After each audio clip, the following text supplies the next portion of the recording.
সঞ্জীৱে বাৰে বাৰে ক'লে, সময়ৰ সৈতে খোজ দিব লাগিব দেহিৰাম। পিঠা ভাজিবলৈ অগণন সানেকি, পানী থ'বলৈ অগণন কলহ, সাজি কিবা লাভ হৈছে জানো? এইবোৰ অৰ্ডাৰ পালেহে কৰিবা। বজাৰত চাহিদা এতিয়া নতুন ডিজাইনৰ ফুলৰ টাব, এষ্ট্ৰে, সজোৱা নানা তৰহৰ সামগ্ৰীৰ। ৰাখীয়ে ভাল ছবি আঁকে। দেহিৰামে সাজি থোৱা দুটা ডাঙৰ কলহত ৰাখীয়ে পেইণ্ট কৰি বহুমূলীয়া কৰি পেলালে। স্বপ্না, জোনালী, মইনাহঁতেও কলহত ৰং দিবলৈ আগবাঢ়ি আহিল। এই পুৰণি এলাগী বিদ্যাটো সিহঁতৰ বাবে নতুন বিদ্যা হৈ পৰিল। সঞ্জীৱে বাৰে বাৰে ক'লে, কামবোৰত শাল মৰাৰ হাতৰ ঐতিহ্য নষ্ট হ'ব নোৱাৰিব। দেহিৰাম বেছ উৎফুল্লিত হৈ আছে। নতুনকৈ সাজি উলিওৱা মাটিৰ বস্তুবোৰ আজি পাঘেলি দি পোৰা হ'ব। সঞ্জীৱে যোৰহাটত উপায়ুক্তক গৈ মাটিৰ সামগ্ৰীৰ কথা কোৱাত তেওঁ সহায় কৰিবলৈ গাঁত পাতি ল'লে। কেইবাটাও চৰকাৰী বিভাগ, উপায়ুক্তৰ কাৰ্যালয়, চাৰ্কিট হাউচত ফুলৰ টাব, সজোৱা সামগ্ৰীৰ অৰ্ডাৰ লৈ সঞ্জীৱ ঘূৰি আহিল। দেহিৰামে সকলোকে উদ্দেশ্য কৰি ক'লে, আজি জুই দিম। নিশালৈ তহঁত সকলোৱে মোৰ ঘৰত ভাত খাবি। ল'ৰাহঁতে পাত পটুৱাবোৰ সাজিবি হওক। ছোৱালীকেইজনীয়ে খুৰীয়েৰহঁতক সহায় কৰিবি ৰন্ধাত। বৰালি মাছ দুটাৰ কথা কৈ থৈছোঁ। ঘাটলৈ মাছ নিয়া গাড়ীৰ পৰাই কালু ড্ৰাইভাৰে দি থৈ যাব। চেণ্টাৰত কোনোবা এটা গৈ ৰৈ থাকিবিগৈ। দেহিৰামৰ ভোজৰ উৎসাহ দেখি সকলো মুহূৰ্ততে উৎফুল্লিত হৈ উঠিল। হুছেইনে সুধিলে, কি ৰান্ধিবা আজি দেহিৰাম? মাটিমাহৰ খাৰ, সৰুগুটি আলুৰ ভাজি। মেৰেলাইবোৰ ফুলিবলৈ আৰম্ভ কৰিছে। আজি সোপাকে তুলি পেলালোঁ। টপতে টপতে ভাতৰ লগত লাই শাক ভাজি খাবলৈ ভাল হ'ব। বুঢ়া বৰালি পালে তেতেলী দি ৰান্ধিবলৈ কৈছোঁ। মাছটো মজলীয়া হ'লে কাঠ আলু, বাবৰি শাক দি জালুকে ৰান্ধিলেহে ভাল হ'ব। দেহিৰাম আৰু নক'বা, ৰাতিটো কেতিয়াহে লাগিছে। মই কোনোদিন খাদ্যৰসিক নাছিলোঁ, বুজিছা? তোমালোকে ইখন সিখন খোৱাই জিভাখন বেয়া কৰিলা। মই এতিয়া দেখিছোঁ মাজুলীত থাকি যাব লাগিব। হুছেইনে টকালি এটা মাৰি ক'লে। আপোনালোক কেতিয়াবা যোৱাৰ কথা ভাবিছে নেকি? পাহি নামৰ ক্লাছ 9ত পঢ়া আটাইতকৈ মৰম লগা সৰু ফুটীয়া ছোৱালীজনীয়ে সুধিলে। সদায় আমি ক'তো নাথাকোঁ মাজনী। হুছেইনে পাহিক কাষলৈ টানি আনিলে। কেতিয়াও আপোনালোক যাব নোৱাৰে, নিদিওঁ আমি যাবলৈ, পাহিয়ে দৃঢ়তাৰে ক'লে। ইমান দিনে আমি গামোচা আৰু মেখেলা চাদৰকে বৈছিলোঁ। বৰ্ষা বাইদেউহঁতে বেডশ্বীট, পৰ্দা, টেবুল ক্লথ, বেগ ববলৈ ক'লে। আমি তাত ববলৈ এৰিয়েই পেলাইছিলোঁ। এতিয়া আকৌ শিকিছোঁ। জোনালীয়ে তলমূৰকৈ কথাবোৰ কৈ গ'ল। বৰষাহঁত নীৰৱে থাকিল। কেনেকৈ যাব ইয়াৰ পৰা? আমি নিদিওঁ। গাঁৱৰ মানুহে নিদিয়ে। অনশন কৰি দিম। কি কৰিব তেতিয়া? ক্লাবৰ ছেক্ৰেটাৰী অমৰে এইবাৰ গহীনাই কথাষাৰ ক'লে। হুছেইনে অসহায়ভাৱে ল'ৰা ছোৱালীবোৰলৈ চালে। সঞ্জীৱে অস্থিৰভাৱে পাইচাৰি কৰি থাকিল। কেনেকৈ ক'ব সিহঁতক যোৱা নিশাৰ কথা? এই গাঁও নেৰিলে ভয়ংকৰ পৰিণাম হোৱাৰ ভাবুকি দিয়া ল'ৰাকেইটাৰ কথা যদি ক'ব পাৰিলোহেঁতেন। কিমান সৰল সহজ, কিমান স্বপ্নাতুৰ এই যুৱক যুৱতীবোৰ। বৰ্ষাই বুকুত এক যন্ত্ৰণা অনুভৱ কৰিলে। লগে লগে তাইৰ নিজকে বৰ অসহায় যেন লাগিল। পৰিৱেশটো গহীন হৈ গ'ল। দেহিৰামে ক'লে, এখেতসকলক আমি নিদিওঁ নহয় যাবলৈ। অতবোৰ কাম আৰম্ভ হৈছেহে, যাব কেনেকৈ? তহঁত ব'ল মোৰ ঘৰলৈ, বহুত কাম আছে। সকলোৱে যেন কিবা এটা সকাহ পালে। দেহিৰামৰ পিছে পিছে গ'ল ল'ৰা ছোৱালীৰ দলটো। দেহিৰামে গাই গ'ল। ভকত বৎসল দেৱ নাহি হৰি সমকেব, মাধৱ দিন গুণ গায়। আগলি কলাপাত কাটি মাহ প্ৰসাদৰ ঠগী এখন আৰু গোৱা পানে জোৰণি দেহিৰাম সাষ্টাংগে দীঘল দি পৰিল পাঘেলিৰ কাষত। প্ৰথমবাৰৰ বাবে নতুন মাটিৰ সামগ্ৰীবোৰ আজি পোৰা হ'ব। ইয়াৰ আগতে এনেকুৱা বস্তু দেহিৰামে কেতিয়াও সজা নাছিল। ভয় শংকা বুকুত লৈ দেহিৰামে কাকতি ঘোষা গাবলৈ ধৰিলে। কিমতে ভকতি কৰিবু তোমাত হৰিয়ে ৰাম, মই মূঢ়মতি নাজানো তাৰ উপায়। দেহিৰামৰ লগতে আঁঠুলৈ হুছেইন, ৰাখী, বৰষায়ো ঘোষা গাবলৈ ধৰিলে।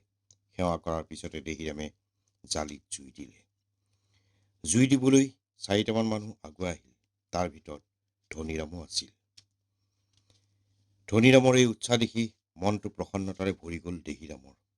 চীনাতলিৰ ভৰা ঘৰখনৰ সিহঁত ককাই ভাই দুটাহে বাচি আছেগৈ। এজনী বায়েক বানৰ পিছত গ্ৰহণীত ঢুকাল। ধনীৰ ওপৰৰ ভায়েকটো বানত উঠিল। মাকে ধনীক বুকুত লৈ ঘৰৰ ছালৰ ওপৰত বহি থাকোঁতেই ভায়েকটো টোপনিতে অকস্মাতে পানীত পৰি নোহোৱা হৈ গ'ল। শালমৰালৈ উঠি অহাৰ পিছত 10 বছৰমান সিহঁতে কষ্ট হ'লেও দুসাঁজ খাই বৈ আছিল। পিছে এদিন দেউতাকো অচিন ৰোগত মৰিল। মাক মৰা আজি 4 বছৰ হৈ গ'ল। দেহিৰামে ধনীৰামক এৰি থাকিব নোৱাৰে, কিন্তু ধনীৰামক সি সৰুৰে পৰাই বলাব নোৱাৰে। মাক পিতায়েকেই নোৱাৰিলে। তাৰ স্বভাৱটোৱেই ওখৰা, জেদী, খঙাল। তেনে এটা ল'ৰাই চকুৰ আগতে ককায়েকৰ সৈতে মিলি হাঁহি মাতি জুই দি থকাৰ সমান বিৰল দৃশ্য দেহিৰামৰ বাবে একো নাই। দেহিৰামে আকাশলৈ চাই ঈশ্বৰক সেৱা এটা জনালে। বহু পলমকৈ সঞ্জীৱ ঘূৰি আহিল। ভোজ ভাতৰ পূৰ্ণ আয়োজন দেহিৰামৰ চোতালত চলি আছে। হুছেইনহঁতৰ তাৰ মাজে মাজেও চিন্তাই বাহ ল'বলৈ আৰম্ভ কৰিছিল। গাঁৱত নিশা 8 বজা বহুত ৰাতি। সঞ্জীৱ কমলাবাৰীৰ পৰা ঘূৰি আহি পোৱা নাই। পিছদিনা পুৱাই সি যোৰহাটলৈ যাব 2 দিনৰ বাবে। বৰষাই ঘনে ঘনে ঘূৰি চালে। ঠিক তেনেতেই আউল বাউল চুলিৰে ক্লান্ত হৈ সঞ্জীৱ আহি সোমাল। পলম কিয় হ'ল সঞ্জীৱ? হুছেইন প্ৰায় উধাটো খাই সঞ্জীৱৰ ওচৰলৈ গ'ল। সঞ্জীৱে একো নকলে। সকলো ঠিক আছেনে? হুছেইনলৈ দৃষ্টি নিক্ষেপ কৰি সঞ্জীৱে ক'লে, সকলো ঠিকেই আছে। সঞ্জীৱে বেছি একো নকৈ মুখ হাত ধুবলৈ কুঁৱাৰ পাৰলৈ গ'ল। ইমান উদাস দৃষ্টি সঞ্জীৱৰ চকুত হুছেইনে কেতিয়াও দেখা নাছিল। বৰষায়ো সঞ্জীৱৰ মুখত এক ভিন্ন অভিব্যক্তি দেখিলে। তাই মন কৰিলে সঞ্জীৱে বহুত কথাই আজিকালি নকয়। হুছেইন মাজুলীৰ প্ৰকৃতি সংস্কৃতি বুৰঞ্জীলৈ যিমান ব্যস্ত হৈ পৰিছে, সঞ্জীৱ সিমানেই গম্ভীৰ হৈ গৈ আছে। বৰষাই মেচুত লগ পোৱা সঞ্জীৱক বিচাৰি নোপোৱা হৈছে। এদিন বৰষাই সুধিছিল, সঞ্জীৱ, তোমাৰ কিবা প্ৰব্লেম হৈছে নেকি? হুছেইনক নোকোৱা কিয়? নালাগে, কমলাবাৰীত ভাল দুটামান ল'ৰা মোৰ ৱৰ্কাৰ হিচাপে আছে। তাৰোপৰি হুছেইন অন্যান্য কথাত ব্যস্ত। মোৰ কামটো বেলেগ। মই মাজুলীৰ খহনীয়া বন্ধ কৰিবলৈ গৈ, খোৱা পানীৰ ব্যৱস্থা কৰিবলৈ গৈ দিনে দিনে সমস্যাৰ সন্মুখীন হৈছোঁ। সাংঘাতিক দুৰ্নীতি হৈছে মাজুলীক লৈ। সঞ্জীৱ চিন্তান্বিত হৈছিল। মই কি সহায় কৰিব লাগিব নোকোৱা কিয়? বৰষাই কৈছিল। তুমি যি কৰি আছা বৰ দৰকাৰী কাম সেয়া। উইভিং চেণ্টাৰটো ভালকৈ চলিবলৈ ধৰিলে বহু সমস্যা সমাধান হৈ যাব। বৰষাই সঞ্জীৱক লক্ষ্য কৰিলে। সি হাঁহি ধেমালি কৰিবলৈও বাদ দিছে। ৰাখীয়ে দৌৰি গৈ সঞ্জীৱক পানী বাকি দিলে। সঞ্জীৱে এনেই হোৱা হ'লে ৰাখীৰ মুখলৈ পানী এচাটি মাৰি ফূৰ্তি কৰিলেহেঁতেন। আজি কেইবাদিনো এনে ধেমালি সঞ্জীৱে কৰা নাই। এখন এম্বেচেডৰ গাড়ী আহি দেহিৰামৰ জপনা মুখত ৰলহি। গাঁৱলৈ গাড়ী কমেইহে আহে। সকলো প্ৰায় আচৰিত হ'ল। ইমান নিশা কোন আহিব পাৰে? বেছ শকতাৱত কিন্তু চুটি চাপৰ মানুহ এজনৰ সৈতে দুজন ডেকা ল'ৰা নামি আহিল গাড়ীৰ পৰা। দেহিৰাম আগবাঢ়ি গলত মানুহজনে নমস্কাৰ দি ক'লে, সদানন্দ হাজৰিকা মোৰ নাম। ঠিকাটুকলি কৰোঁ। সঞ্জীৱ দাস ইয়াতে থাকেনে? সঞ্জীৱ আগবাঢ়ি আহি ক'লে, আপুনি ইয়াত যে? আপোনাক বিচাৰি পালোহি। ইতিমধ্যে ডেকা ল'ৰা দুজনে দুটা ডাঙৰ মিঠাইৰ পেকেট স্বপ্নৰ হাতত তুলি দিলে। ব'লক ঘৰত গৈ কথা পাতিম। সঞ্জীৱে চোতালত সকলোকে এৰি হাজৰিকাক লৈ ইনচাইটৰ ঘৰটোলৈ গ'ল। সদানন্দ হাজৰিকাই বেছি পাতনি নেমেলিলে। পোনপটীয়াভাৱেই ক'লে, আপুনি চেলৰ টিউবেল কিমান চৰকাৰে দিলে, কিন্তু সেইবোৰ যে কাগজে কলমেহে থাকিল, এই কথা উপায়ুক্তৰ পৰা মন্ত্ৰীলৈকে কৈ ফুৰিছে কিয়? আপুনি ভিজিলেন্স অফিচাৰটো নহয়। ভাগ সকলোৱে পাইছে, মাজত উপায়ুক্তটোহে দিগদাৰ কৰিছে। আপোনালোকে ইয়াত মানুহৰ বাবে কাম কৰিবলৈ আহিছে, টকা বহুত লাগিব। এয়া মই লৈ আহিছোঁ। এটা চিকেচ আগবঢ়াই দিলে সদানন্দ হাজৰিকাই। সঞ্জীৱ মনে মনে থকা দেখি হাজৰিকা নিশ্চিন্ত হ'ল এইবাৰ। এতিয়া সিটো কথা শুনক। মাজুলীৰ ইৰ'শ্যন প্ৰটেকশ্যন স্কিমটো আপুনি আৰম্ভ কৰি দিছে, কিন্তু ই সহজ কথা নহয়। আমি মাজুলীত বছৰ বছৰ ধৰি কাম কৰা মানুহ। ব্ৰহ্মপুত্ৰৰ গতিবিধি আমি জানো। আপুনি মাজুলী দেখাৰে দুমাহ হৈছে। গতিকে কাম এনেকৈ কৰিবলৈ নল'ব। কেনেকৈ কৰিব লাগিব? কাগজে কলমে নে বালিৰ বস্তা কলগছ দি খহনীয়া বন্ধ কৰিব লাগে? আপোনালোকে কৰি থোৱা নদীৰ পাৰটোকে মই সমান কৰি ইকৰা ৰুই দিছোঁ। এইবাৰ চাব, এইবাৰে খহনীয়া নহয়। গাঁৱৰ মানুহে দলে দলে কাম কৰিছে। ক্ষতি কি? চৰকাৰী পইচা হ'ল বুলি নষ্ট কৰিব পাৰি জানো? আপুনি আপোনালোকে কিমান দিন থাকিব? সদানন্দ হাজৰিকাই এইবাৰ গহীনাই প্ৰশ্ন কৰিলে। প্ৰথমে ভাবিছিলোঁ ছমাহমানতে বহু কাম আগবঢ়াই আমি ইয়াত স্থানীয় সদস্য বঢ়াই কাম কৰাম। এতিয়া ভাবিছোঁ সেয়া নহ'ব। ইয়াত প্ৰকৃতিৰ সমস্যাতকৈ মানুহে সৃষ্টি কৰা সমস্যা বহুত বেছি। প্ৰকৃতিও নিয়ন্ত্ৰণ হয়, কিন্তু মানুহৰ লোভ লালসাক নিয়ন্ত্ৰণ কৰাটো টান কাম। মই ঠিক কৰিছোঁ মাজুলী এৰি সহজে নাযাওঁ। আমাৰ সৈতে জনবল আছে। স্কুল কলেজত নপঢ়া মানুহকো আমি কৰ্মৰ শিক্ষা দিছোঁ। এওঁলোকে এদিন মাজুলীক বিপদৰ পৰা ৰক্ষা কৰিব। সদানন্দ হাজৰিকা হঠাতে থিয় হ'ল। নিশাখন মই আপোনাৰ ভাষণ শুনিবলৈ ইয়ালৈ অহা নাই। কাম কৰেই যদি আমাৰ সৈতে লগ লাগি কাম কৰক। সঞ্জীৱে আচৰিত হৈ হাজৰিকাৰ মুখলৈ চালে। এয়া এডভান্স বুলিয়েই ধৰক। সঞ্জীৱে বিশেষ প্ৰতিক্ৰিয়া নেদেখুৱাই ক'লে, এই টকাৰে কিবা দৰকাৰী কাম এটা ইয়াৰ মানুহৰ বাবে কৰক। টকাখিনি আপোনাক উভতাই দিলোঁ। আপুনিই খৰচ কৰক। মোৰ সংসাৰ নাই, ধনী হোৱাৰ সপোন নাই। কি কৰিম টকাৰে? সঞ্জীৱ ওলাই আহিল ঘৰটোৰ পৰা। সদানন্দ হাজৰিকা গৈ গাড়ীত উঠিল। যোৱাৰ আগতে সঞ্জীৱলৈ চাই কৈ গ'ল, হাইঠা মাটিত পৰিবলৈ বেছি সময় নাই। বৰষাই উদ্বিগ্ন হৈ সঞ্জীৱক সুধিলে, ভিতৰত কি হ'ল? একো নাই হোৱা, ব'লা ভাত খাওঁ, বৰ ভোক লাগিছে। সঞ্জীৱ, মোক ফাঁকি নিদিবা। তোমাক লৈ মোৰ বৰ চিন্তা হয়। বৰষাৰ কম্পিত স্বৰত সঞ্জীৱ ক্ষন্তেক থমকি ৰ'ল। বৰষাৰ মুখলৈ চাই সি ক'লে, তুমি মোৰ খুব আপোন বৰষা। এনেকৈ যেতিয়া কথা কোৱা মোৰ দুখ যন্ত্ৰণা একো নোহোৱা হৈ যায়। হাঁহি মাৰি সঞ্জীৱে এইবাৰ বৰষাৰ হাতত ধৰি ভোজ ভাতৰ ঠাইলৈ লৈ গ'ল।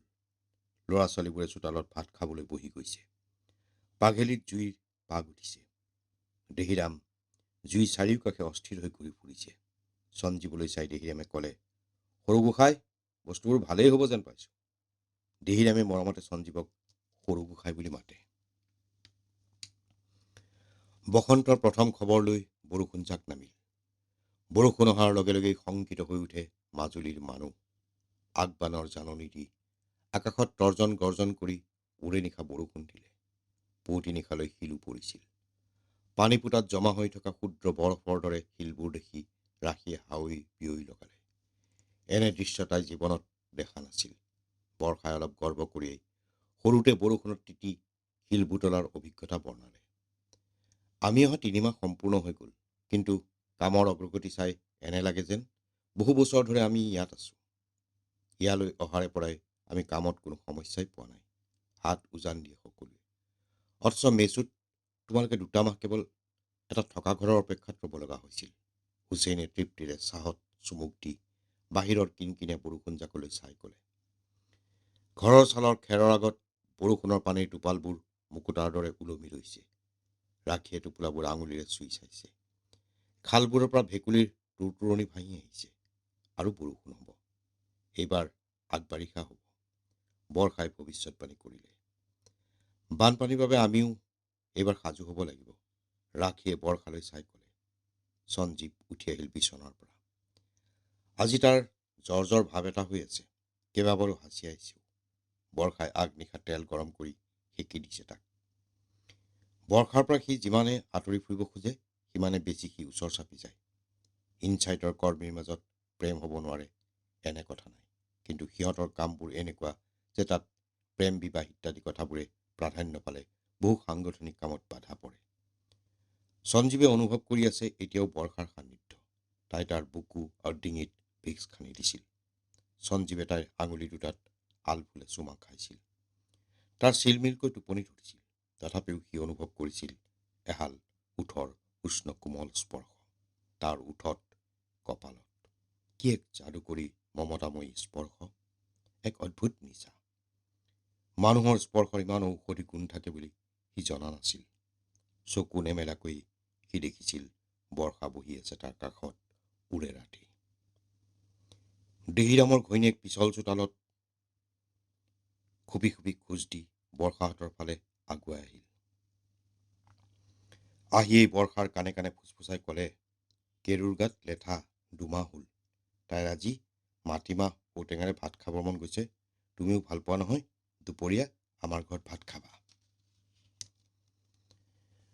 বৰষাই আনন্দত কিৰিলি পাৰি ক'লে, খুৰীদেউ, ইমান ভাল খবৰ মনে মনে ৰাখিছে। মই সকলোকে কম। মতাকেইটাক এতিয়াই নকবা। এনেও সভা এটা পাতি জনামেই সকলোকে। সঞ্জীৱ ভিতৰৰ পৰা ওলাই আহিল। বৰষাই অবাক হৈ সুধিলে, তুমি আকৌ ক'ত যোৱা? আজি বহুত কাম। একেবাৰে আহত গুৰি পামগৈ। বৰষাই জানে সঞ্জীৱক বাধা দি লাভ নাই। যাব বুলিছে যেতিয়া যাবই। তথাপিও বৰষাই ক'লে, 1 মিনিট ৰ'বা।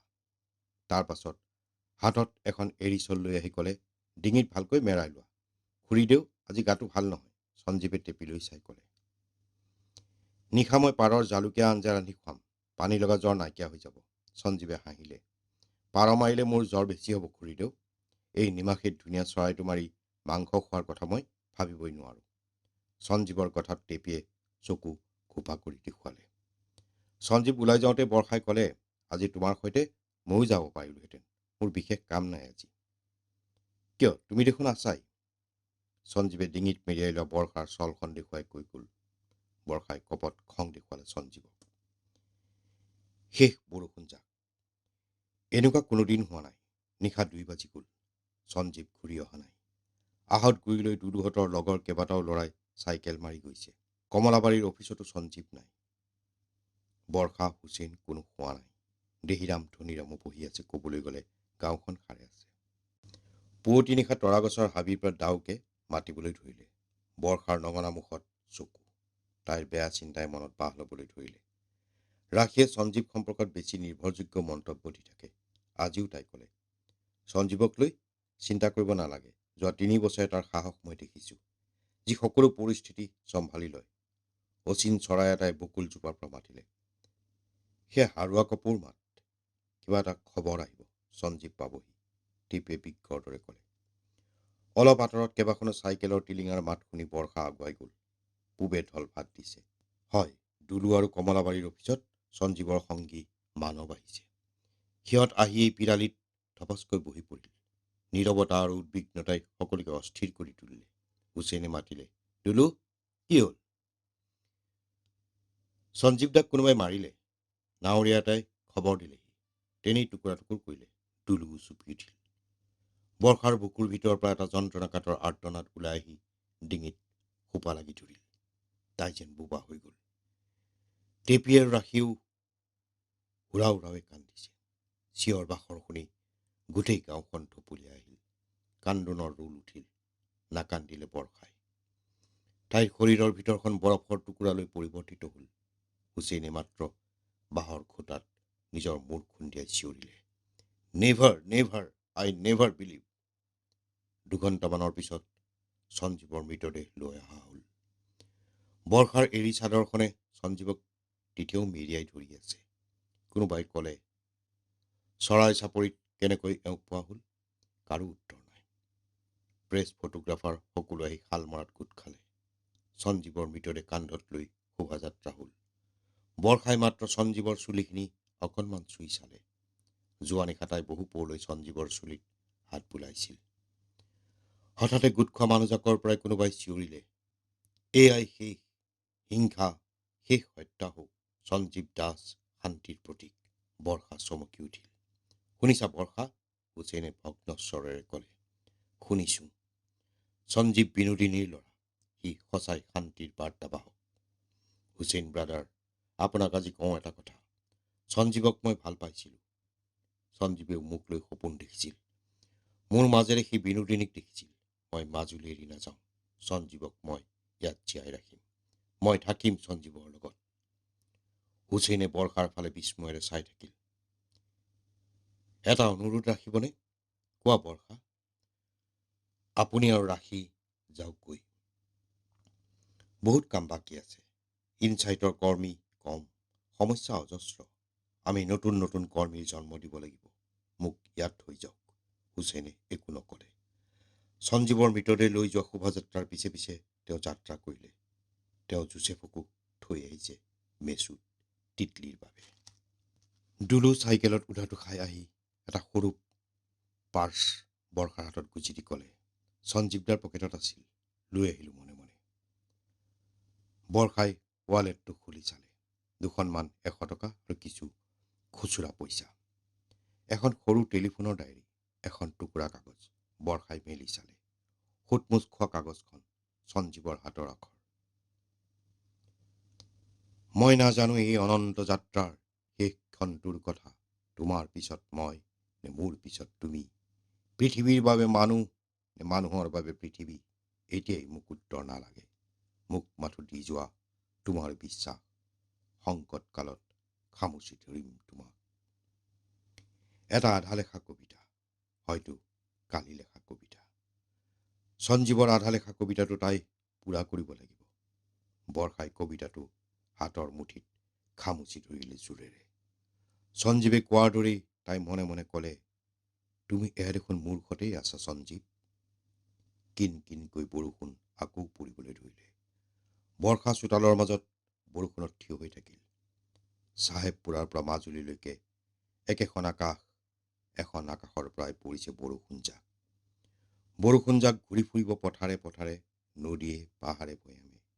বৰষুণ জাক তাই লৈ ফুৰিছে হৃদয়তো। সঞ্জীৱে সদায় কয়, বৰষুণৰ বৰণ নাই, আকাৰ নাই। নদীত পৰিলে নদী, সাগৰত পৰিলে সাগৰ।